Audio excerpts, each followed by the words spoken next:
This character is probably one of the most ambiguous characters I have ever seen. Gohan, I don't know where I am with you. Hey guys, MasakoX here. It's needless to say that Dragonball Super had a lot of things going for it, and a lot of things that were going against it.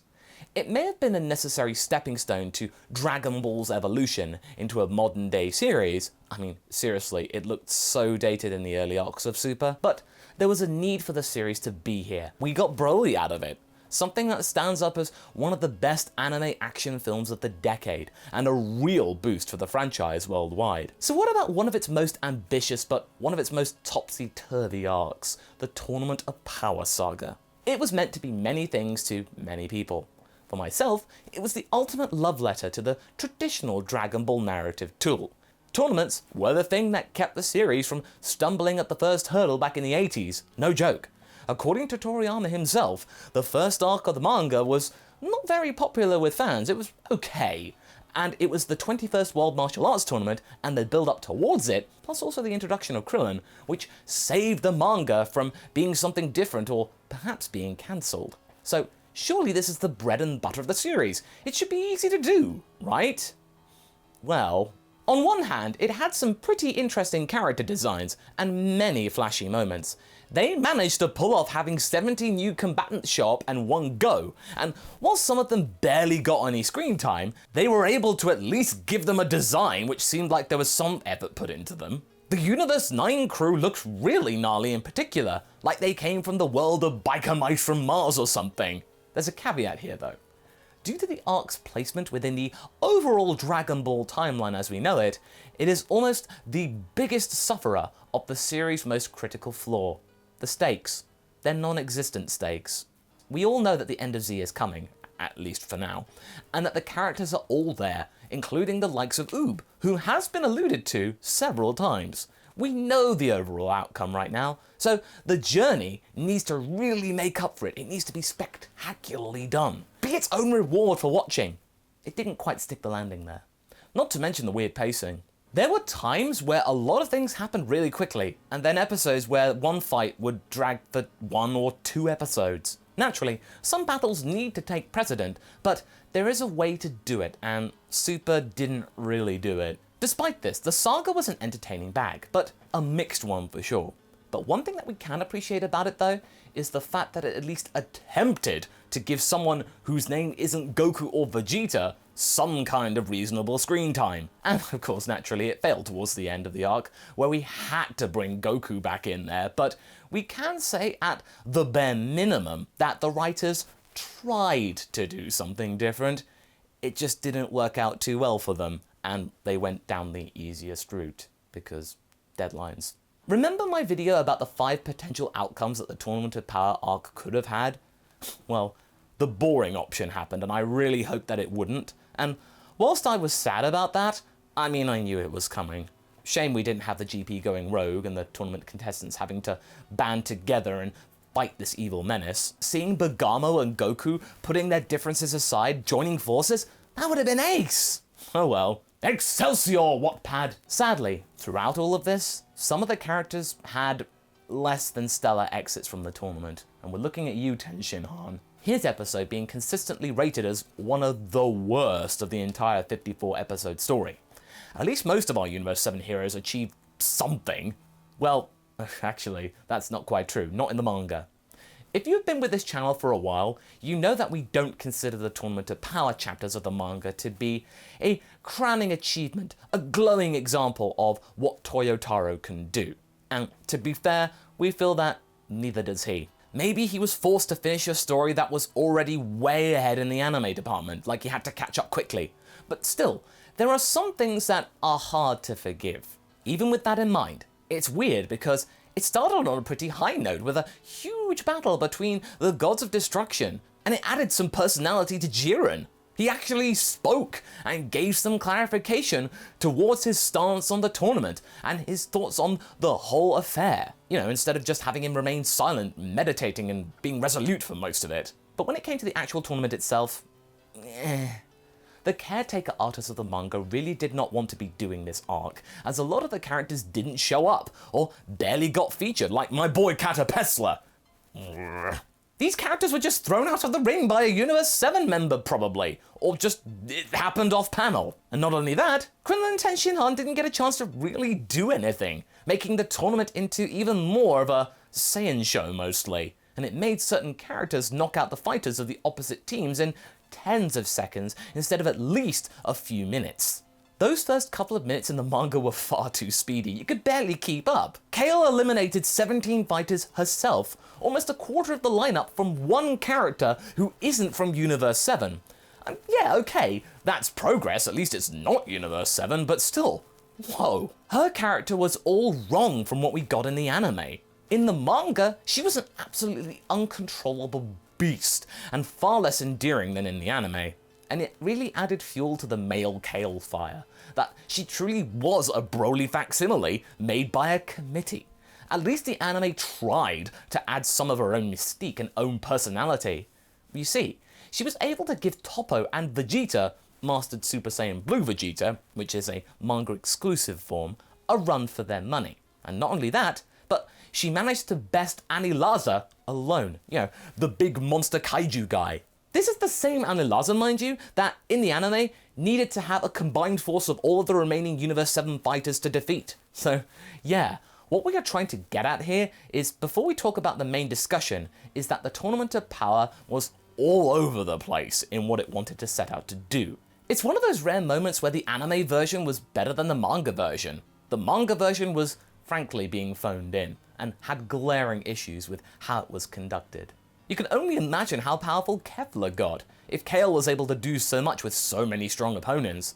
But there was one fighter who could go toe-to-toe with Kefla, and even managed to take her down. And granted, it was by eliminating himself at the same time, but the feat was still pretty impressive. That's right, the one and only Chadhan. Yeah. The guy in the purple duds, like he was in the Buu saga, or at least for the first half of it, Gohan.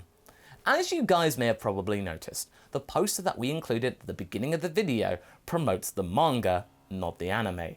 The key difference between the two is the fact that Gohan is wearing a gi that is reminding us of his Cell Games attire, where he came from when he was at his peak, as well as the one that we see prior to him donning the Great Saiyaman stuff, before then becoming a full alpha when he gains his ultimate power, and the bang truly comes down. This is the first sign that Toyotaro would treat him differently than the anime staff did. This is the thing that kept Toyotaro going. He really wanted to cover his own interpretation. He seemingly was dreading this arc, but Gohan's implementation here, in the manga, was one of the arc's silver linings. It gave him hope that there was something to do that he would truly enjoy. If you've been subscribed to the channel for a while, you might have noticed that we have often talked about how displeased we are with Gohan's portrayal in Toei's version of the story. It seems so forced and half-baked. Yes, it's nice to see Gohan being labelled as 13 Captain of Universe 7, but what does that really mean, really? He might have had the title, but Goku is still the linchpin of this group in terms of contestants. It started off okay, with Gohan genuinely thinking about a plan, a strategy, acting like a captain, and it seemed fairly good, the plan, and the Earthlings did toe the line for a while, but then we witnessed what his leadership actually meant. It disappeared within seconds of the tournament starting, and despite having some cool moments with Golden Frieza, and his role in trying to take out the Pride Trooper Dispo, his overall performance felt rather lacking from what we were expecting. We had seen glimpses before that Gohan was really coming on leaps and bounds, like he was really giving his father a challenge back around episode 90, and truly feeling like he belonged again in the Dragon team, instead of being an also-ran. Where did that go? We should be happy that even a lackluster manga saga has managed to give our boy some sort of reasonable attention. But you see, we actually aren't. Not even close. It's all very well and good to give Gohan some more brutish actions as well as his old duds, but that's not enough.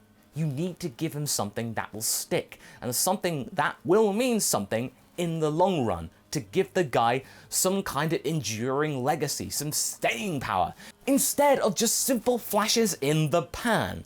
No pun intended there. Going forward in the manga, even though we see Gohan doing somewhat decently against 7-3 in the latest chapters of the Moro saga, we still feel that Chad Han somewhat fails to impress us. Why is that? Well, okay, Gohan is going up against what is essentially the main bad guy in the series in terms of power, whose energy and strength took out Goku and Vegeta pretty handily earlier, but Gohan sort of fizzled out. You know, there was nothing going behind it. Chad Han doesn't really solve the character's biggest problem and quirk. That is what we like to call the Gohan loop. Original name, I know. It may not just be a simple recurrence, it may be even rubbing more salt into the wound in some way. Yes, okay, Gohan here is stronger than ever and far more inclined to come and help the team, unlike the earlier Super arcs when he was trying to shirk away from fighting and going to more conferences, you know, not wanting to fight a genuinely stronger opponent. But his fight with Kefla took place around the halfway point of the saga, which means he isn't actually doing anything for the rest of the story and it going forward when you remember it. The anime did it better in that regard, with Gohan being around for nearly all of it. That being said, we sadly feel that his encounter with 7-3 might be the last meaningful encounter he could succeed at in the Moro saga. That's him done. What more can he add? It's becoming more and more obvious that Vegeta and Goku are going to be the ones to ultimately defeat Moro with their new power-ups. What can Gohan contribute? And of course, we often overlook the exhibition match from the Tournament of Power saga, the anime version. It didn't happen in the manga as we know it. But at the end of the day, we feel that even if someone from the Triple T utilizes Gohan again, it's all simply for the purposes of, you know, marking it down on a checklist. Give Gohan something to do? Check. It just feels by the numbers these days. Okay, let's give the Gohan fanboys something, then return to the status quo, as you do. We have no doubts that Toyotaro is a fan of Gohan. He wants to give him more desperately, really push the boundaries. But the thing is that the way he approaches him right now is very safe. It doesn't move the character anywhere. It's like Toyotaro doesn't have the confidence yet to step up and say to his superiors, I think Gohan should do this, Mr. Toriyama. Nor does he have the natural charisma to stand by the decision, you know, to just do it and pull it off. It will happen in time, when he has fully served his apprenticeship and the old guard recognizes his efforts, but for now it's only going to be seen to us as slivers or sparks of inspiration. Gohan still only fights when he's forced to, either it being a threat of universal erasure and or stronger Saiyans not being around. In a sense, you can blame his ultimate form a little bit. Since the days of Z, Toriyama has decided that the best way to show any given character's internal transformation, you know, a changing into an evolution character development, is to give them an external transformation. Not so much changes in their outlook or their personality, but just their looks. Transformations, but with the ultimate form.